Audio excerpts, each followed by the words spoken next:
Hello viewers, welcome to Telugu audio stories. మీరు కనుక ఛానల్ని ఫస్ట్ టైం చూస్తున్నట్లయితే ఛానల్ సబ్స్క్రైబ్ చేయండి, లైక్ చేయండి. అలానే కథపై మీ విలువైన ఒపీనియన్ని కామెంట్ రూపంలో తెలియజేయండి. ఇక కథలోకి వెళ్దామా?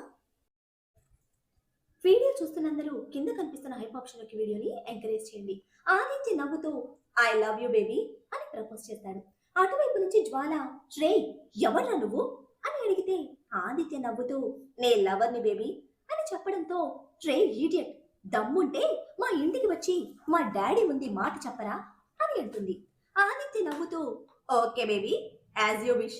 నువ్వు కోరుకున్నట్టే ఒక 5 years తర్వాత మీ ఇంటికి వచ్చి మరి మీ డాడీ ముందే ప్రపోజ్ చేస్తాను. అప్పుడు నువ్వు రిజెక్ట్ చేసినా ఎత్తుకుపోతా అని చెప్పి కాల్ కట్ చేస్తే నోరు తెరుచుకొని చూస్తుండిపోతాడు ఆకాష్. ఆదిత్య ఆకాష్ వైపు చూస్తూ జ్వాల నా లవ్, ఇంకా వేరే ఎవరికి సరదాగా కూడా లవ్ యూ చెప్పను అని అంటాడు. ఇంకా ఎవ్వరు ఏం మాట్లాడకుండా సైలెంట్ గా ఉంటారు. కార్తీక్ అందరి వైపు చూస్తూ మీరు కంటిన్యూ చేయండి అని పైకి వెళ్తాడు శౌర్య కోసం. పైకి రూమ్ లోకి వెళ్లిన శౌర్య రక్షితతో చెప్పిన మాటలు గుర్తు చేసుకుంటూ వస్తున్న ఫ్రస్ట్రేషన్ కంట్రోల్ కాక చేతికి దొరికినవన్నీ విసిరేస్తూ ఉంటాడు. అయినా ఫ్రస్ట్రేషన్ తగ్గక సీరియస్ గా అటు ఇటు తిరుగుతూ ఆ అని గట్టిగా అరుస్తూ అసలు నేనెలా అలా చెప్పాను తనకి? తన కళ్ళలోకి చూస్తూ ఏదో ట్రాన్స్ లో ఉన్నట్టు అంతలా చెప్పాను నేను? లేదు, తనే ఏదో చేసింది. అది రక్షిత కాదు, రాక్షసి. నన్ను హిప్నటైజ్ చేసింది, అందుకే అలా చెప్పేశాను అంతే. కళ్ళతోనే చేతబడి చేసింది నన్ను, నిజంగానే రాక్షసది అని అనుకుంటాడు. ఇంకా ఫ్రస్ట్రేషన్ తగ్గక ఫోన్ తీసి ప్రైవేట్ నెంబర్ నుంచి ప్రతాప్ కి కాల్ చేస్తాడు. ఇంటి సీసీ ఫుటేజ్ ఓపెన్ చేసి హాల్లో కూర్చొని పిఏతో సీరియస్ గా డిస్కస్ చేస్తూ ఉంటాడు ప్రతాప్. ఒక 4 రింగుల తర్వాత ప్రతాప్ ఫోన్ చూసి ప్రైవేట్ నెంబర్ అవడంతో పిఏని వెళ్ళమని చెప్పి సైన్ చేసి కాల్ అటెండ్ చేస్తాడు. Hello mister Pratap alias Prakash, ఎలా ఉన్నావు? అయినా ప్రస్తుతానికి బాగానే ఉండుంటావులే. ఇప్పుడే కదా తమరి ఒక పార్ట్నర్ జైలుకి వెళ్ళాడు. ఇంకా మీ చెంచాలో ఒక 4 మిస్సింగ్. అదే మీ అన్నకి యాక్సిడెంట్ చేయించావు కదా వాళ్ళు. ఇంకా ఈ మిస్సింగ్ విషయం నీ వరకు వచ్చిండదులే. ఏం పర్వాలేదు, నేనున్నా కదా నీకు చెప్పడానికి అని అంటుంటే ప్రతాప్ కంగారు పడుతూ ఏయ్ ఎవరు మీరు? ఆయన ప్రకాష్ ఏంటి? నా పేరు ప్రతాప్ అని అంటాడు. హహా, మాకు తెలుసులే ప్రతాప్ నీ గురించి. తోడ పుట్టిన అన్ననే నువ్వు నీ చేతులతో చంపింది నిజం కాదా? ఆ ప్లేస్ లోకి నువ్వొచ్చింది నిజం కాదా? ఇప్పుడు తమరు చేస్తున్న పనులు తెలుసు, అంతకు ముందు మీరు చేసిన పనులు అన్నీ తెలుసు. ఈ విషయం బయటకొస్తే మీ పరిస్థితి ఏంటో కూడా తెలుసు మిస్టర్ ప్రతాప్ అని అంటాడు శౌర్య. ప్రతాప్ కంగారు పడుతూ అసలు ఎవరు మీరు? ఏం కావాలి మీకు అని అడిగితే ముందు నేనెవరో పక్కన పెడితే నాకు ఏం కావాలి అన్నది ఇంపార్టెంట్ అని అంటాడు శౌర్య. సరే, ఏం కావాలో చెప్పండి మీకు అని అడుగుతాడు ప్రతాప్. నీ ప్రాణం తీయడం కావాలి, అది కూడా నా చేతులతో నీకు నరకం చూపించి మరీ చంపాలి అని అనుకుంటాడు శౌర్య మనసులో. సరే చెప్తాను, జాగ్రత్తగా విను మిస్టర్ ప్రతాప్. నాకు నీ కొడుకు ఒక పని చేసి పెట్టాలి. పోలీస్ కదా, అతను చేస్తేనే నా పని సులువుగా అవుతుంది అని అంటాడు శౌర్య. ప్రతాప్ డౌట్ గా ఏంతకి మీకే పని చేసి పెట్టాలి అని అడిగితే ఏమీ లేదు, చాలా చిన్న పని. జస్ట్ ఒక 2 సిగ్నేచర్స్ కావాలి అంతే. నేను నీకు 2 days లో కొన్ని పేపర్స్ పంపిస్తాను, అందులో సిగ్నేచర్స్ చేయించి పెట్టు. అవి ఎలా ఎక్కడికి పంపాలో నేను తర్వాత చెప్తాను అని అంటాడు శౌర్య. ప్రతాప్ ఒక్క నిమిషం ఆలోచించి సరే అని అంటే శౌర్య ఈవిల్ స్మైల్ తో ఓకే మంచిది అని కాల్ కట్ చేస్తాడు. అప్పుడే వస్తాడు కార్తీక్ లోపలికి. రూమ్ మొత్తం ఒకసారి చూసి ఏంట్రా ఇదంతా అని అడిగితే శౌర్య అదేమీ పట్టించుకోకుండా ఇప్పుడు మీ మామ కాని మామతో మాట్లాడాను. 2 రోజుల్లో ఒక మంచి ఝలక్ ప్లాన్ చేశాను. ఈసారి ఎలాంటి టాబ్లెట్లు అవసరం లేకుండానే టెన్షన్తో మోషన్స్ అవుతాయి అని అంటాడు శౌర్య సైడ్ స్మైల్ తో. కార్తీక్ విసుగ్గా శౌర్య వైపు చూస్తూ రే, నువ్వేమో ఆ ప్రతాప్తో ఆడుకుంటున్నావు, వాడేమో ఎంత చెప్పినా వినకుండా ఆ రియాని బిసిగిస్తూ ఉన్నాడు. మీ ఇద్దరితో పడలేకపోతున్నాను నేను అసలు. మళ్ళీ ఆదిత్యేమో ఇప్పటి నుంచి మన కాలేజీలో చదువుకుంటాను అని అంటున్నాడు. జ్వాల విషయంలో ఎన్ని గొడవలు తెచ్చి పెడతాడో ఏమో తెలియట్లేదు. ఇక నీ తిక్క చెల్లి మొన్న పప్పి కోసం వెళ్ళానని చెప్పింది, కానీ నాకు ఇంకా డౌట్ గానే ఉంది. మీరందరూ నాకు రోజు ఒక తలనొప్పి తెచ్చి పెడుతున్నారు. రే, ముందే చెప్తున్నా, ముందా ప్రతాప్ గురించి అన్ని నిజాలు వాడి నోటి నుంచే చెప్పాలి. అప్పటి వరకు వాడికి ఏమైనా అయితే మాత్రం ఊరుకోను. ఇంకా వాడికి కూడా చెప్పు, ఆ రియా విషయంలో వాడు నన్ను అడ్డు పెట్టుకొని నన్ను పెళ్లి చేసుకోవాలని బ్లాక్మెయిల్ చేస్తున్నాడు. పొరపాటున ఆ రియా నా దగ్గరికి వచ్చి ఓవర్ చేసినా, నన్ను డిస్టర్బ్ చేసినా వాడికుంటుంది నా చేతిలో. దాన్ని చూస్తేనే నాకు చిరాగ్గా ఉంటుంది అని అంటాడు ఫేస్ వికారంగా పెట్టి. సౌరి నవ్వుతూ, బావా ఆ రియాకేం తక్కువ అసలు అని ఉడికిస్తే, అన్నీ ఎక్కువే, అదే కదా చెప్తోంది, మొహానికి అరకిలో మేకప్ కొట్టుకొని తిరుగుతుంది అని అంటాడు చిరాగ్గా. అదంతా తర్వాత, ఎంతకీ రూమ్ ఎందుకు ఇలా చేశావు అని అడిగిన కార్తీక్తో శౌర్య సీరియస్ గా, నీకు తెలీదా ఎందుకు ఇలా ఉందో? తెచ్చి ఇంట్లో పెట్టావు కదా చెల్లి అంటూ ఆ రాక్షసిని అని అంటాడు. రే, తన పేరు రాక్షసి కాదు, రక్షిత అని కార్తీక్ ఇంకాస్త ఉడికిస్తూ ఉంటే, మీకు రక్షితనే, కానీ నాకు మాత్రం రాక్షసి. నన్ను తను హిప్నటైజ్ చేసింది ఆ కళ్ళతో. అంతేకాదు, నా మీద చేతబడి కూడా చేసింది ఆ రాక్షసి. లేకపోతే నేనెందుకు అలా చెప్తాను, అది కూడా ఆ రాక్షసికి అని అంటాడు ఆవేశంగా. కార్తీక్ నవ్వుతూ సౌరి చేయి పట్టుకొని, రే, నువ్వు ప్రశాంతంగా కూర్చొని ఆలోచించు, అప్పుడు నీకే తెలుస్తుంది ఎందుకు నువ్వు అలా చెప్పావో అని. కళ్ళు మూసుకొని ప్రశాంతంగా ఆలోచించు. తన గురించి నీ మనసులో ఏముందో నీకే అర్థమవుతుంది. సరే పద, వెళ్ళి డిన్నర్ చేద్దాం అని బయటకు తీసుకుని వస్తాడు. అందరూ డైనింగ్ టేబుల్ దగ్గర కూర్చుంటారు. ఎప్పటిలానే ఖుషి ఒక సైడ్కి టేబుల్ మీద కూర్చుంటే కార్తీక్ ఖుషి ఎదురుగా చైర్లో కూర్చుంటాడు. కొంచెం వెనక వచ్చినా సౌరికి రక్షితకి రైట్ సైడ్ లో మాత్రమే ప్లేస్ ఉండడంతో ఇక తప్పక వెళ్ళి రక్షిత పక్కనే కూర్చుంటే అందరూ తింటూ ఉంటారు. కర్రీ కోసమని శౌర్య రక్షిత ఇద్దరు ఒకేసారి కర్రీ బౌల్ పట్టుకోవడంతో ఇద్దరు తల తిప్పి ఒకరి కళ్ళలోకి ఒకరు చూసుకుంటూ ఉంటారు. అని కార్తీక్ ఆదిత్య గమనిస్తే ఆదిత్య నవ్వుకుంటూ కార్తీక్ వైపు ఒకసారి చూసి చిన్నగా టేబుల్ మీద స్పూన్తో నాక్ చేస్తాడు. ముందుగా రక్షిత తేరుకొని కళ్ళు తిప్పేసి చెయ్యి వెనక్కి తీసుకుంటే శౌర్య కర్రీ ముందు రక్షిత ప్లేట్లో వడ్డించి, తిను అని చెయ్యి నోటి దగ్గర పెట్టుకొని చూపించి తర్వాత తను వడ్డించుకుంటాడు. ఎప్పటి నుంచో అలవాటున్నట్టు చాలా నార్మల్గా. రక్షిత వైపు చూసి చిన్న స్మైల్ ఇచ్చి రోటీ పీస్ నోటి దగ్గర పెట్టుకొని సడన్ గా ఏం చేశాడో స్ట్రైక్ అయ్యి కళ్ళు మూసుకొని గట్టిగా గాలి పీల్చుకొని వదులుతాడు. రక్షిత మాత్రం శౌర్య అలా కర్రీ సర్వ్ చేయగానే షాక్ గా కళ్ళు పెద్దవి చేసుకుని మరీ శౌర్య వైపు చూస్తూ ఉంటుంది. శౌర్య ఫేస్ గమనించి అది అనుకోకుండా అలా జరిగింది అని అర్థం చేసుకుని శౌర్య అన్కంఫర్ట్ గా ఫీల్ అవుతాడు అని వెంటనే చూపు తిప్పేసి అసలు ఏం జరగనట్టు నార్మల్ గా తింటుంటే శౌర్య కళ్ళు తెరిచి కళ్ళు మాత్రమే తిప్పి రక్షిత వైపు చూస్తాడు.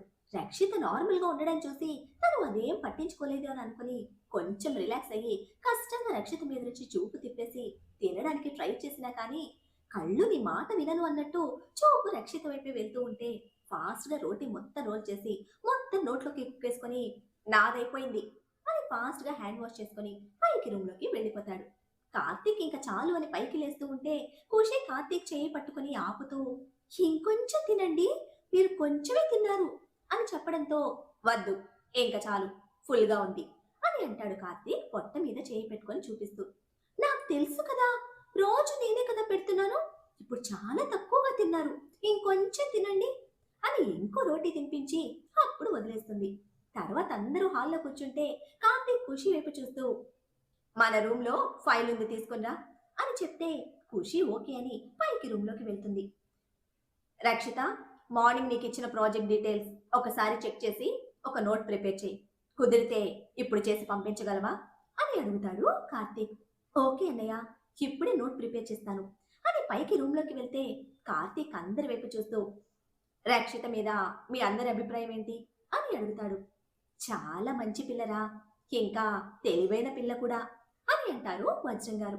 కార్తీక్ రాజేంద్ర గారి వైపు చూస్తే రాజేంద్ర గారు ఆలోచిస్తూ, ఆ అమ్మాయిని మన శౌర్యకి ఇచ్చి పెళ్లి చేస్తే ఇద్దరి జంట బాగుంటుందనిపిస్తుంది అని అనడంతో కార్తీక్ నవ్వుతూ, నా ఆలోచన కూడా అదే తాతయ్య, శౌర్యకి రక్షిత మీద ఇష్టం ఉంది, కానీ కొంచెం కోపం డామినేట్ చేస్తుంది, అంతేకాదు వాడు కొంచెం కన్ఫ్యూజ్ అవుతున్నాడు. రేపు ఈవినింగ్ వాడు ఇంటికి వెళ్తున్నాడు, మళ్ళీ కుదిరితే వీకెండ్స్ లో వస్తాడు. మనం వాళ్ళిద్దరూ ఉన్నప్పుడు ఏదో ఒకటి ప్లాన్ చేస్తూ ఇద్దరు దగ్గరగా ఉండేలా ప్లాన్ చేయాలి. వాడిలో ఉన్న కన్ఫ్యూజన్ పోవాలి. అని చెప్పడంతో ఆదిత్య నవ్వుతూ ఈ రోజు నుంచి love of SR mission start. ఇక నుంచి అందరం అవకాశం ఉన్న ప్రతిసారి ప్లాన్ చేయాలి అని చెప్పడంతో అందరూ ఓకే అంటారు. అప్పుడే ఖుషి పాప స్టెప్స్ దిగుతూ ఉంటే అందరూ సైలెంట్ అయిపోతారు. ఖుషి ఫైల్ తీసుకుని వచ్చి కార్తీక్ ఇస్తే కొంచెం సేపటికి అందరూ ఎవరి రూమ్ లోకి వాళ్ళు వెళ్ళిపోతే కార్తీక్ పడుకోకుండా వర్క్ చేసుకుంటూ కూర్చుంటాడు బెడ్ రెస్ట్ కి ఆనుకుని. ఖుషి పాప పడుకొని నిద్ర రాక అటు ఇటు కదులుతూ కార్తీక్ వైపు చూస్తుంది. ఒక గంట సేపు గడిచినా సరే కార్తీక్ వర్క్ చేసుకుంటూనే ఉండడంతో ఖుషి పాపకి అప్పటికి నిద్ర పట్టక విసుగొచ్చి బెడ్ మధ్యలో కూర్చొని సీరియస్ గా కార్తీక్ వైపు చూస్తుంది. కార్తీక్ ఒక పక్క ఖుషి పాప వేషాలు గమనిస్తూనే వర్క్ చేసుకుంటూ ఉంటే రావణ్ గారు అని పిలుస్తుంది ఖుషి. కార్తీక్ తల తిప్పకుండా ఏంటి అని అడిగితే నాకు నిద్ర రావడం లేదు అని అంటుంది ఖుషి. కార్తీక్ ఒకసారి ఖుషి వైపు చూసి మళ్ళీ తన వర్క్ చేస్తూ అయితే నేనేం చేయాలి, నీకు జోలపాట పాడాలా అని అంటాడు. ఖుషి ముద్దుగా మూతి ముడిచి మీరు పడుకోండి అప్పుడు నాకు కూడా నిద్ర వస్తుంది అని చెప్తే నాకు ఇంకా వర్క్ ఉంది, లేట్ అవుతుంది, నువ్వు పడుకో అని అంటే ఖుషి కార్తీక్ చేతిలో నుంచి ల్యాప్టాప్ తీసుకొని లేదు మీరు ముందు పడుకోండి నాకు నిద్ర రావటం లేదు అని అంటుంది. కార్తీక్ ఇంపార్టెంట్ వర్క్ చేస్తూ ఉండడంతో ఖుషి చేతిలో నుంచి ల్యాప్టాప్ తీసుకొని కామ్గా పడుకో, విసిగించుకో, నాకు ఇంకా వర్క్ ఉంది అని అంటాడు కొంచెం గట్టిగా. కార్తీక్ గట్టిగా చెప్పేసరికి ఖుషికి ఏడుపు వచ్చి చిన్నగా వెక్కుతూ భయంగా ఇంకోవైపు తిరిగి పడుకొని గట్టిగా కళ్ళు మూసుకుంటుంది. ఒక 10 నిమిషాలకు కార్తీక్ వర్క్ సేవ్ చేసి క్లయింట్స్ కి సెండ్ చేసి ల్యాప్టాప్ క్లోజ్ చేసి ఫోన్ తీసుకుని బాల్కనీకి వెళ్ళి క్లయింట్ కి కాల్ చేసి మాట్లాడుతూ ఉంటాడు. ఒక హాఫ్ అన్ అవర్ కి కాల్ కట్ చేసి లోపలికి వచ్చిన కార్తీక్ ఖుషి వైపు చూస్తే చిన్నగా వెక్కుతూ ఉంటుంది. నుదుటి మీద వేలుతో రుద్దుకుంటూ హుఫ్ ఇప్పుడు బొజ్జగించాలా అని అనుకుంటూ వెళ్ళి ఖుషి పక్కన కూర్చొని ఓయ్ తిక్కల్ అని పిలిస్తే ఖుషి అస్సలు పలకదు, కనీసం వెనక్కి తిరిగి కూడా చూడదు. కార్తీక్ ఒక్క ఉదుటిన ఖుషిని పైకి లేపి ఒడిలో కూర్చోబెట్టుకుంటే ఖుషి కార్తీక్ చేతిలో నుంచి గింజుకుంటూ ఉంటుంది. కార్తీక్ సీరియస్ గా ఏయ్ సైలెంట్ గా కూర్చో అని అనడంతో అప్పటి వరకు కష్టంగా ఆగిన కన్నీళ్లు కంటి గడప దాటి చెంపల మీదకి చేరుతాయి.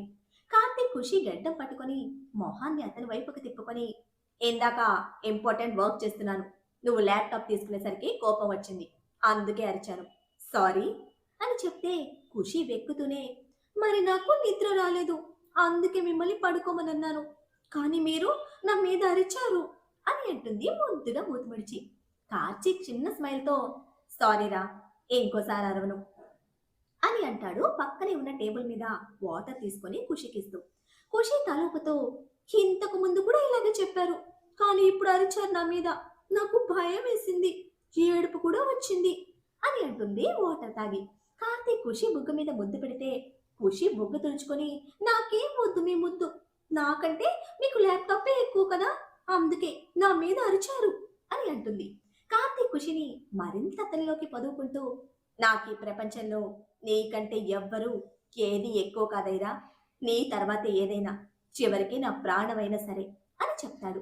ఖుషి కార్తీక్ వైపు చూస్తూ మరి నా మీద ఎందుకలా అరిచారు, నేను అలిగాను అని అంటే కార్తీక్ ఖుషి వైపు చూస్తూ సరే ఇప్పుడు నేనేం చేయాలి నా చిలక మలక తీర్చడానికి అని అడుగుతాడు.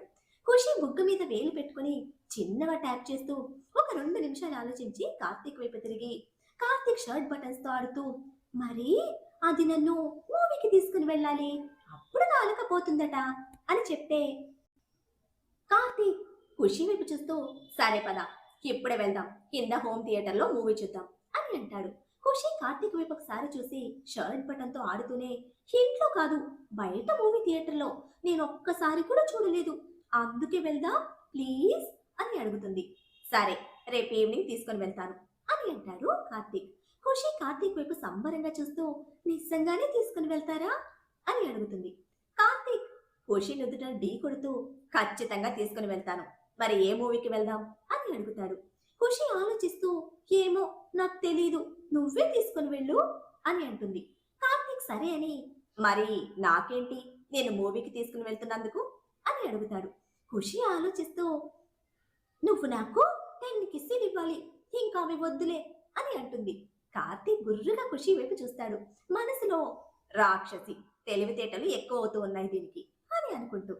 ఖుషి కార్తీక్ బుగ్గ మీద ముద్దు పెట్టి ఇవి కూడా తీసుకో అని కార్తీక్ ఒడిలో తల పెట్టుకొని గుడ్ నైట్ రాబర్ట్ అని పడుకుంటుంది. కార్తీక్ ఖుషి వైపు చూస్తూ ఓయ్ నువ్వు ఇలా ఒడిలో పడుకుంటే నేనెలా పడుకోవాలి అని అడుగుతాడు. ఖుషి ఒకసారి కార్తీక్ వైపు చూసి కార్తీక్ ఒడిలో నుంచి లేస్తుంది. కార్తీక్ పడుకోగానే మొత్తానికి కార్తీక్ మీదకి చేరి పడుకుంటుంది.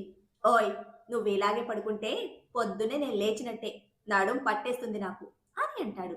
ఖుషి కార్తీక్ గుండెల మీద గడ్డ వారించి నాకంటే ఏది ఎక్కువ కదనన్నారు కదా, మరప్పుడు మీకు మీ నడుము కూడా ఎక్కువ కాదు కదా అని అమాయకంగా కళ్ళార్పుతుంది. కార్తీక్ పళ్ళు కొరుకుతూ మనసులో నా బ్రెయిన్లెస్ బ్యూటీకి నిజంగానే బ్రెయిన్ పెరిగింది అని అనుకుంటాడు. కార్తీక్ ఏం మాట్లాడకపోయేసరికి శుభ్రంగా బజ్జుంటుంది బుజ్జిది అలాగే. కార్తీక్ ఖుషి వైపు చూస్తూ హోఫ్ ఇంకా నాకెక్కడ నిద్ర పడుతుంది, ఇది ఇలా పడుకుంటే ఇంకా ఇవాళ జాగారమే మనకి అని అనుకుంటాడు ఖుషి చుట్టూ చేతులు వేసి పట్టుకొని. సౌర్యకి ఎంతకీ నిద్ర పట్టదు. తను డైనింగ్ టేబుల్ దగ్గర రక్షితకి వడ్డించి తిను అని చెప్పడం గుర్తు చేసుకుంటూ ఉంటాడు. ఇంకా రక్షితకి ప్రపోజ్ చేసిందే గుర్తొస్తూ ఉంటుంది. తను రక్షితతో చెప్పిన మాటలే గుర్తు చేసుకుంటూ ఉంటాడు. మళ్ళీ వెంటనే రక్షిత ఆలోచనల నుంచి డైవర్ట్ అవుతూ ప్రతాప్తో ఆడాల్సిన గేమ్ గురించి ఒక ప్లాన్ ప్రిపేర్ చేసుకుంటూ ఉంటాడు. దానికంటే ముందు రాజేష్ అవినాష్కి బెయిల్ ఇప్పించాలి. వాళ్ళు బయటకు వచ్చిన తర్వాత వాళ్ళతో చేయించాల్సిన పని గురించి ఆలోచిస్తూ ఉంటాడు. అలా ఆలోచిస్తూ ఉన్నా ఎంతకీ రక్షిత గురించి అతని ఫీలింగ్స్ ఏంటో అర్థం కాక అసహనంగా పడుకొని కష్టంగా నిద్రమ ఒడిలోకి చేరుతాడు. ఎప్పుడో తెల్లవారుజామున 3 గంటలకి. నెక్స్ట్ డే మార్నింగ్ సూర్యకిరణాలు ఫేస్ మీద పడుతూ ఉంటే శౌర్యకి మెలకువ వచ్చి చిన్నగా కళ్ళు తెరిచి చూసి షాక్ అవుతాడు. కళ్ళు పెద్దవి చేసి మరీ చూస్తూ నిజమా కదా అని అనుకుంటూ ఉంటాడు. మరి శౌర్యకి అంత పెద్ద షాక్ కొట్టేలా అతని కళ్ళ ముందు ఉన్నదేంటి? రక్షిత విషయంలో శౌర్య ఫీలింగ్స్ పై అతనికి క్లారిటీ వస్తుందా? ప్రకాష్ అవినాష్లకి బెయిల్ ఇప్పించి నెక్స్ట్ ఏం చేయబోతున్నాడు కార్తీక్? ప్రతాప్ విషయంలో శౌర్య నెక్స్ట్ స్టెప్ ఏంటి? ఏం జరుగుతుందో తెలియాలంటే నెక్స్ట్ ఎపిసోడ్ని ఫాలో చేయండి. అలానే ఈ ఎపిసోడ్ని లైక్ చేయడం మాత్రం మర్చిపోకండి. My friends.